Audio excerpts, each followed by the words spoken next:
रामायण में कई मोड़ आते हैं, कई अहम दिन हैं, लेकिन आज हम बात करेंगे राम के वनवास के 9वें दिन की।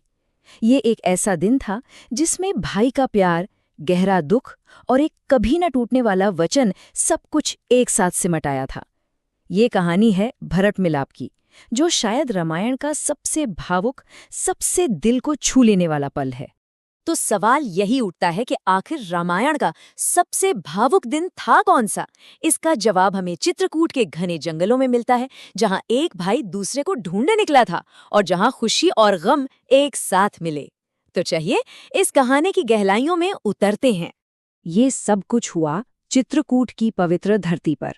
ये कोई मामूली जगह नहीं थी। अपनी कुदरती खूबसूरती, घने जंगलों और अपनी एक आध्यात्मिक पहचान के लिए चित्रकूट हमेशा से जाना जाता रहा है।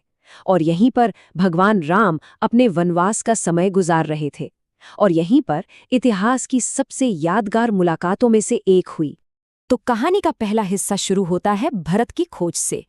ये सिर्फ एक सफर नहीं था, ये भक्ति और पछतावे से भरी एक बेचैन यात्रा थी। सोचिए, 9वें दिन की सुबह भरत ने अपना राजशी ठाठ बाट, अपनी विशाल सेना, सब कुछ पीछे छोड़ दिया। उनके साथ थे निषाद राज और शत्रुघ्न। मन में बस एक ही लगन थी, एक ही तड़प थी, अपने बड़े भाई राम से मिलना। और वो नंगे पैर ही चित्रकूट की पहाड़ियों की तरफ दौड़ पड़े। ये उनके प्यार की गहराई को दिखाता है। अब यहाँ कहानी में एक जबरदस्त तनाव पैदा होता है, क्योंकि एक ही नज़ारे को दो अलग अलग नज़रियों से देखा जा रहा था। एक तरफ लक्ष्मण थे, जिन्होंने सेना को आते देखा और गुस्से और शक में अपना धनुष उठा लिया। उन्हें लगा कि भरत राजपाट पर कब्जा करने आ रहे हैं। और दूसरी तरफ भरत की सच्चाई थी। वो धूल में लिपटे हुए थे, रो रहे थे और जुबान पर बस एक ही नाम था, राम राम। और फिर वो पल आया जब लक्ष्मण ने भरत की असली हालत देखी। राम जी ने तो उन्हें पहले ही समझाया था, पर जब अपनी आंखों से भाई को इस हाल में देखा तो उनका सारा गुस्सा, सारा शक सब पिघल गया।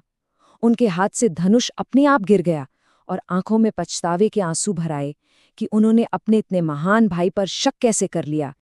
और अब हम पहुंचते हैं कहानी के उस मोड़ पर जहां भावनाएं अपने चरम पर थी। ये महामिलन का पल था, जब दो भाइयों के बीच की सारी दूरियां मिट गईं और बस आंसुओं का एक सागर था जो बह रहा था। जैसे ही भरत ने दूर से राम को देखा, वो पाई माम चिल्लाते हुए सीधे उनके पैरों की तरफ दौड़े और गिर पड़े। ये सिर्फ शब्द नहीं थे, ये एक छोटे भाई की अपने रक्षक के लिए एक दर्द भरी पुकार थी। जरा उस दृश्य की कल्पना कीजिए।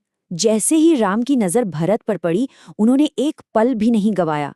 अपनी खड़ाऊ वहीं छोड़ी और नंगे पांव अपने भाई की ओर दौड़ पड़े। उन्होंने भरत को जमीन से उठाया और ऐसे गले लगाया जिसमें 14 साल की जुदाई और बेइंतहा मोहब्बत समाई हुई थी। कहते हैं, राम के आंसुओं से भरत का शरीर भीग गया और भरत के आंसुओं से राम के पैर। लेकिन मिलन की ये खुशी ज्यादा देर तक नहीं टिक पाई। बहुत जल्द एक ऐसी खबर सामने आई जिसने इस खुशी के माहौल को गहरे मातम में बदल दिया। उन्हीं बहते आंसुओं के बीच भरत ने वो शब्द कहे जिसने सब कुछ बदल कर रख दिया। उन्होंने बताया कि उनके पिता राजा दशरथ अब इस दुनिया में नहीं रहे। ये खबर राम के लिए किसी बिजली के गिरने जैसी थी। ये सुनकर मर्यादा पुरुषोत्तम राम भी सुध-बुध खो बैठे और अपने आंसू रोक नहीं पाए। मिलन की खुशी एक ही पल में गहरे दुख में बदल गई। पूरा माहौल करुण रस से भर गया, यानी दुख और करुणा की भावना से। इसके बाद तीनों भाइयों ने मिलकर मंदाकिनी नदी के किनारे अपने पिता का तर्पण किया और उन्हें श्रद्धांजलि दी। इस बेहद भावुक पल के बाद कहानी एक बहुत गहरे दार्शनिक सवाल पर आकर खड़ी हो जाती है। ये दो कर्तव्यों के बीच टकराव था, एक धर्म संकट। अब इस टकराव को समझने के लिए धर्म के मतलब को समझना जरूरी है। धर्म का मतलब सिर्फ पूजा पाठ नहीं है, बल्कि ये कर्तव्य, नैतिकता और सही गलत का एक जटिल जाल है जो हर किरदार के फैसलों को दिशा देता है। और यहीं पर दो तरह के धर्म आमने सामने आ गए। एक तरफ था भरत का राजधर्म, यानी एक राजा का अपनी प्रजा के प्रति कर्तव्य, जो कह रहा था कि राम अयोध्या लौटकर गद्दी संभाले।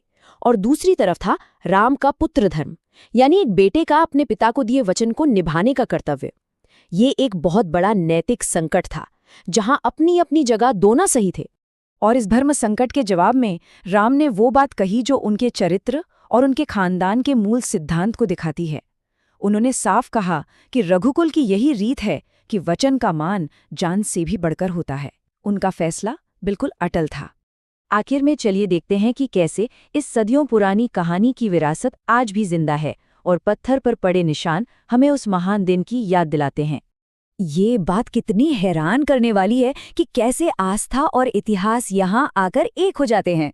चित्रकूट में आज भी भरत मिलाप मंदिर मौजूद है। माना जाता है कि ये वही जगह है जहाँ दोनों भाई मिले थे, और कहते हैं कि वहाँ एक पत्थर पर पैरों के निशान हैं जो उन्हीं के हैं, और ये निशान इसलिए बन गए क्योंकि उनके मिलन की भावुकता की गर्मी से वो पत्थर पिघल गया था।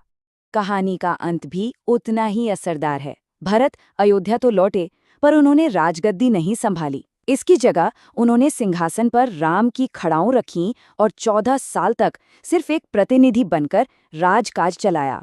ये वफादारी और त्याग की एक बेमिसाल कहानी है। और आखिर में ये कहानी हमें एक बहुत गहरे सवाल के साथ छोड़ जाती है। आज की दुनिया में जहां वादे इतनी आसानी से टूट जाते हैं, एक ऐसे वचन की क्या कीमत है जिसे किसी भी हाल में तोड़ा ना जा सके? ये एक ऐसा सवाल है जो इस कहानी को हमेशा हमारे लिए प्रासंगिक बनाए रखता है।